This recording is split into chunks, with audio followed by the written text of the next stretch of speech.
দোল পূর্ণিমা থেকেই আমাদের এখানে ঠাকুরের উৎসব হচ্ছে, জানো প্রতি বছর হয়। আগের বছরও গেছিলাম খেতে। এখানে আমি আর ছেলে চলে গেছিলাম একটুখানি তোমাদের দেখায়। কত মানুষ, প্রচুর মানুষ বসেছে।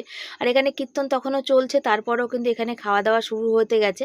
যে প্রথম ব্যাচই হচ্ছে আমরা, এরা অনেক অনেক অনেক মানুষজন এসে ঠাকুরের প্রসাদ বলে কথা, বলে না ভোগে দুর্ভোগ কাটে, ভোগ দর্শনে দুর্ভোগ কাটে। তো তোমরাও একটু দর্শন করে নাও। আর আমি তো জানি ভোগ প্রসাদ খেয়েই আসলাম। তো প্রথমে গেলাস আর পাতা দিয়ে দিয়েছে। আর এখানে দেখো আমরা সবাই বসে আছি, আর একদম ধোঁয়াধার মানে গরম গরম একদম ভাত চলে এসেছে। যেখানে সব বাচ্চা টাচ্চা সবাইকে প্রথমে অল্প দিয়েছিল। আমাকে বললো দিদি কত রকম, তুমি আমাকে অল্পই দাও কেন। এ দেখো দেখতে পাচ্ছ কইটুকু ভাত নিলাম আর কি। ওপাশে নুন দিয়েছিল, আর কাঁচা নুন আমি খাই না, যেহেতু আমার প্রেশার আছে সেজন্য আমি একদমই কাঁচা নুনটা খাই না। আর সব থেকে ভালো লাগে আমার এই কচু শাকটা, দারুণ লাগে, সেই লাগে। আর কচু শাকটা দিয়ে চলে গেল। যে দাদা দিল সে আমাকে একটু পরিমাণে মানে সবাইকে যা দিল তার থেকে বেশিই দিল। আর এদের কচু শাকটা দিয়ে কীভাবে ভাতটা মাখাচ্ছি মনে হচ্ছে কি, যখন ভয়েস দিচ্ছি মনে হচ্ছে উফ এটা যদি আরেকটু পেতাম, এই হচ্ছে ব্যাপার। তো কচু শাকটা আমার দারুণ লাগে। আর কচু শাক খেতে খেতেই এখানে চলে এসছে ডাল দিতে আবার।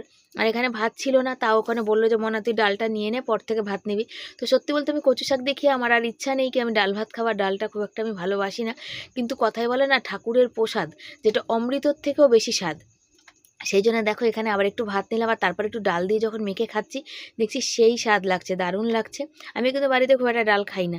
তারপরে আলুর দম মানে আলুর তরকারি চলে এসছে। আর এখানে আমাকে দিল একটাই আলু, বললো দিদি বেশি দেবো, বললো না বেশি দিস না, বেকার বেশি দিয়ে নষ্ট করে কোনো লাভ নেই। লাস্টে চলে এসছে পায়েস, তো আমি একটুখানি খেয়ে ছেলেকে দিয়ে দিলাম। তো বন্ধুরা কেমন লাগলো ভিডিওটা, ভালো লাগলো সব পাশে দেখো, লাইক কমেন্ট শেয়ার করো, যত পারবে অনেক অনেক শেয়ার করো।